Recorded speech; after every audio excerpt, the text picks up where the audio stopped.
Instagram. Ini kisah tentang Mark Zuckerberg, bos dan pendiri Facebook. Ya, semula ditertawakan oleh banyak orang, termasuk para koleganya di Silicon Valley, ketika dia membeli sebuah aplikasi senilai 1 miliar US dollar. Ini hampir senilai 16 triliun rupiah ya kira-kira. Dia dianggap bodoh ketika melakukan hal itu. Tapi sekarang nyatanya hasil dari pembeliannya itu, Zuckerberg berhasil meraup lebih banyak uang daripada gabungan Uber dan McDonald's sekaligus. Kalau digabung tetap banyakan Zuckerberg. Dan sekarang pembeliannya itu bernilai 100 miliar US dollar. Dulu dia beli cuma 1 miliar US dollar.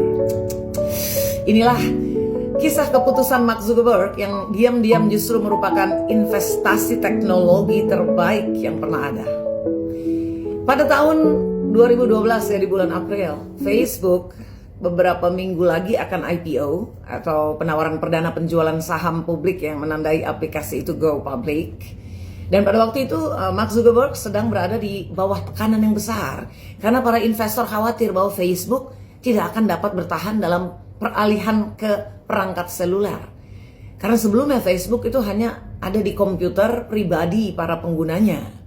Dan pada saat-saat seperti itulah tiba-tiba Zuckerberg diam-diam membuat langkah yang sangat mengejutkan Silicon Valley. Dia secara pribadi menelpon pendiri Instagram yang bernama Kevin Systrom.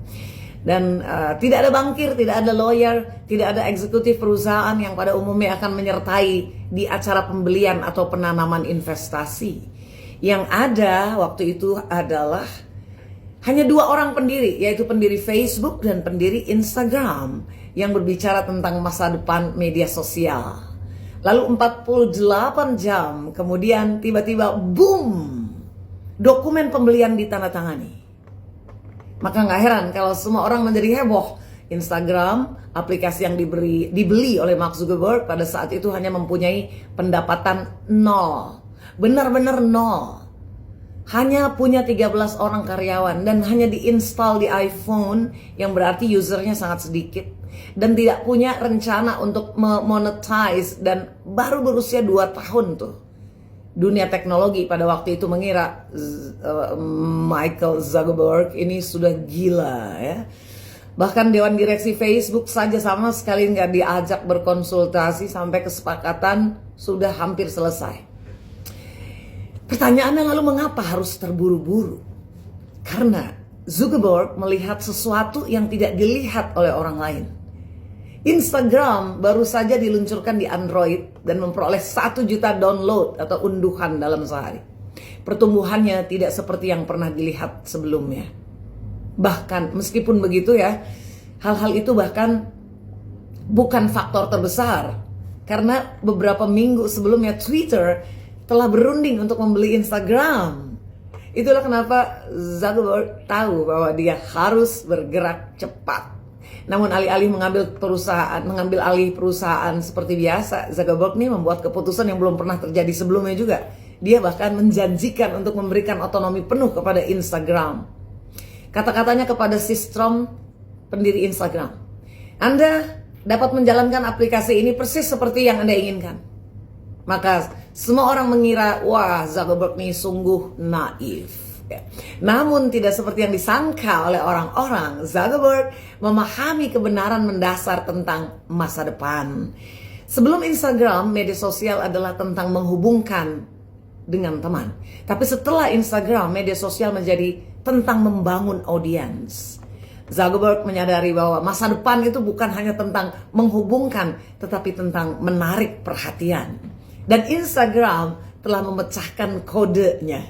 Instagram membuat orang merasa seperti kreator. Setiap foto dapat menjangkau ribuan orang. Setiap cerita dapat membangun follower. Setiap unggahan dapat meluncurkan sebuah merek. Dan hasilnya sungguh mengejutkan, Mitra Idola. Pada tahun 2023, pendapatan tahunan Instagram melesat menjadi 49,8 miliar US dollar. Dan lebih dari 2 miliar pengguna aktif bulanan. Bahkan menjadi 25% dari total pendapatan Meta. Ini grupnya si Facebook ya. Bernilai 100 kali lipat dari harga ketika dia beli. Luar biasa. Ini kalau meminjam bahasa gaul anak-anak muda tuh, dikira cupu ternyata suhu. Dianggap naif, ternyata jenius. Ya, benar. Tapi apa dan di mana letak kejeniusan Zuckerberg yang sebenarnya? Instagram mengubah cara kerja pengaruh secara online. Bahkan Instagram ini menjadi landasan peluncuran ekonomi baru. Kylie Jenner membangun kerajaan kosmetik senilai miliaran dolar melalui Instagram. Para atlet bisa memperoleh pendapatan baru, kreator kecil bisa menjadi merek global. Semua itu disebabkan oleh satu insight utama. Merek pribadi atau personal branding menjadi jauh lebih kuat daripada pemasaran perusahaan. Mengapa? Karena Instagram membuktikan bahwa orang lebih mempercayai individu daripada lembaga atau perusahaan. Instagram memberi semua orang alat untuk membangun audiens dan bisa memonetisasi pengaruh mereka. Akibatnya bagi para pendiri saat ini sangat besar.